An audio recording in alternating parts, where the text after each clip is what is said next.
सनातन धर्मात जीवनाशी संबंधित अनेक कामांचे नियम सांगण्यात आले आहेत. जर या नियमांचं पालन केलं तर देवता प्रसन्न होतात अशी मान्यता आहे. तर चुकीच्या पद्धतीने आणि चुकीच्या वेळी केलेली कामे देवतांना नाराज करतात. यामुळे आयुष्यात दारिद्र्याचा सामना करावा लागू शकतो. तसेच अनेक कामे बिघडतात. नख कापणे हे देखील याच कामांपैकी एक आहे. यामुळेच घरातील ज्येष्ठ व्यक्ती आपले आईवडील वारंवार केस आणि नख कापण्यास सांगतात.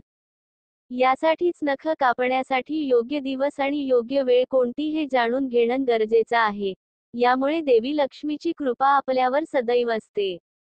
या दिवशी चुकूनही नख कापू नका. आठवड्यातील काही दिवस असे आहेत ज्यामध्ये नख कापणं अशुभ मानलं जातं. या दिवसांत नख कापल्याने आयुष्यात तंगी, कष्ट आणि समस्यांचा सामना करावा लागू शकतो. तसेच तुमच्या प्रगतीत अनेक अडचणी निर्माण होऊ शकतात. जसे की शनिवारी नख कापल्याने शनी नाराज होतो. यामुळे शारीरिक, मानसिक, आर्थिक समस्यांचा सामना करावा लागू शकतो.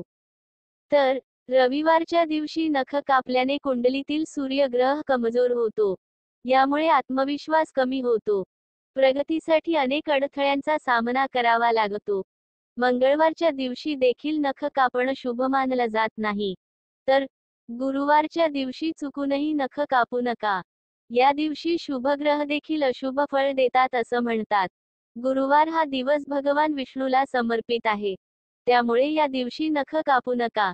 यामुळे वैवाहिक जीवनात समस्यांचा सामना करावा लागतो. या दिवशी नख कापणं शुभ. शास्त्रानुसार नख कापण्यासाठी बुधवार आणि शुक्रवारचा दिवस शुभ मानला जातो. बुधवारच्या दिवशी नख कापल्याने धन, संपत्तीत वाढ होते, नोकरी, व्यवसायात यश येतं. तर शुक्रवारच्या दिवशी नख कापल्याने सौंदर्य आणि आकर्षणात वाढ होते. देवी लक्ष्मीची कृपा राहते. तसेच नकारात्मक विचार दूर होतात.